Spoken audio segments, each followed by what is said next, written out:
With Modern Warfare 2 being out for about a week now, I think we all got some good grind time in, but I wanted to make a quick video on helping with your aim.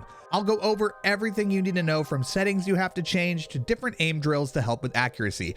Today is going to be a controller only video, but I will be dropping a mouse and keyboard aim video in the next couple days, so if that's something you're interested in, be sure to subscribe and notifications on so that you don't miss that. Anyways, let's get right into the video.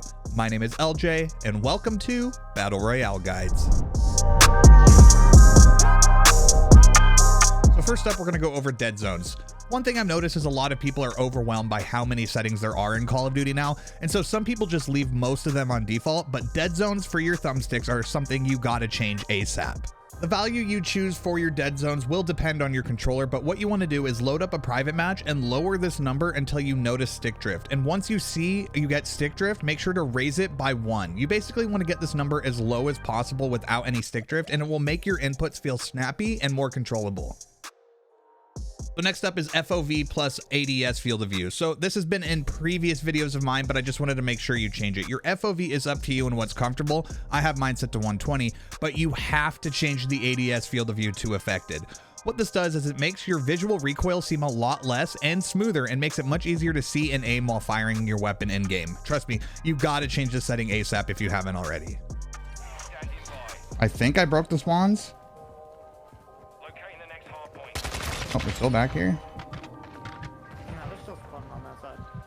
And then we got your aim assist type. So this one I think can be personal preference, but I'm going to go over the settings I have found to work the best and have the strongest pull in my opinion. For aim assist type, I run Black Ops. This could be placebo, but it does feel better than default. And growing up, I always felt like I was better on Black Ops games, so that's why I went with this. Then for sensitivity, I play on 5.5, and as for your aim assist curve type, I use dynamic. This is the setting that basically makes it aim for you, like seriously. When I switched back to controller and set these settings up, I was in disbelief how strong it was pulling for me. Now, you can experiment with other settings, but these are what I found to be the absolute best.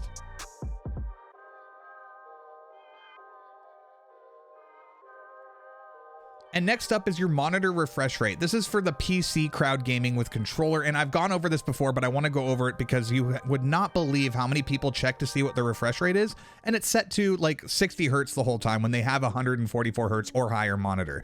All you got to do is go to your display settings in Windows and make sure in the drop down you have the highest number selected. And if you know your refresh rate is higher than the number shown there, just head over to your NVIDIA control panel if you have an NVIDIA GPU, and make sure you go down to the PC resolutions and then select your refresh rate from there.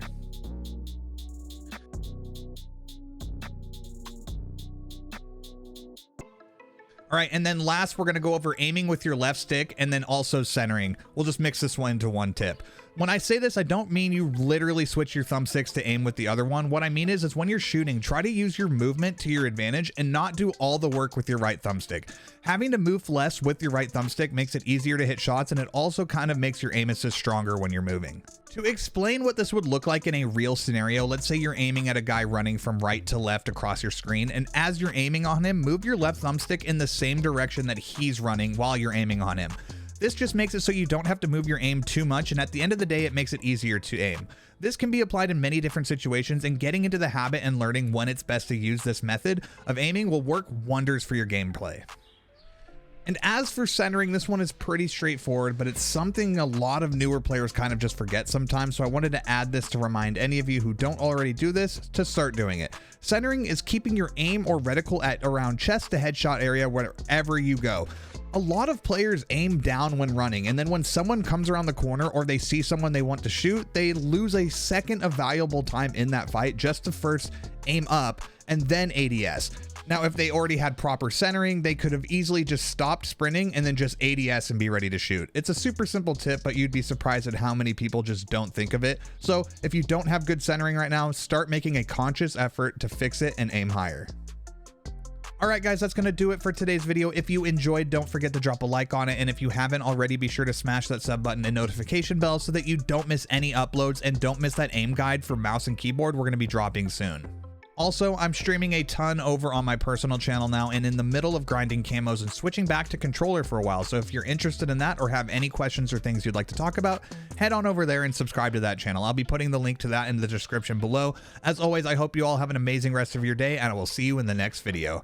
My name is LJ, and this has been Battle Royale Guides.